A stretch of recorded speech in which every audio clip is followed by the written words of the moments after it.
Hello mayam, matam khara chinbana video thagpa ngamjarudre ngarang nahandi ado adu nan tawgibadagi industry servicing gi site tuge makhani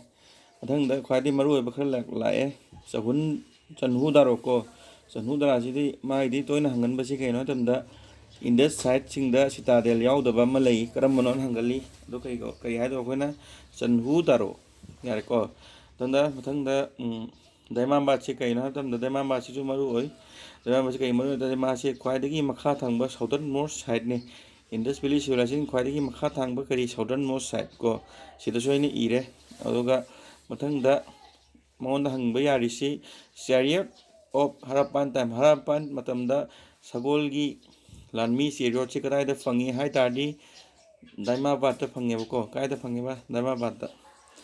mathangda dolavira si ju amaro ima yam toina hangi on hangba ya si kai kana ta di any trick chu iri hore ningsina bharake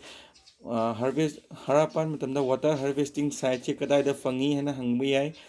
ado kama ningsing bi wa do hai ge na mathak iri se na ko dei se wa do hai ge ko wa do hai ge se wa ina water do ina dolavira ko sida wa do hai ge ningsing bi dolavira si kai le matamda gujarat lei nan gujarat lei bam su yaw gamni lothal amaro bam yaw lothal ado ina Nanti hai kan haja bodoh je haja rakyat. Kawan sini logo do pam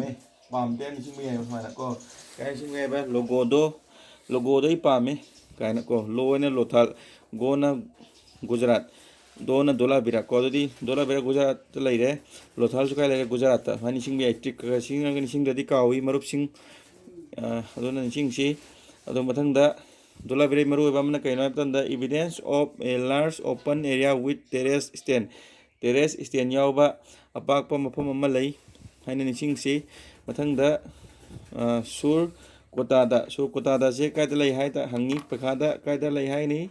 Gujarat ta ko mana sim tar si di sim phabu tar mathangda rakhi gari di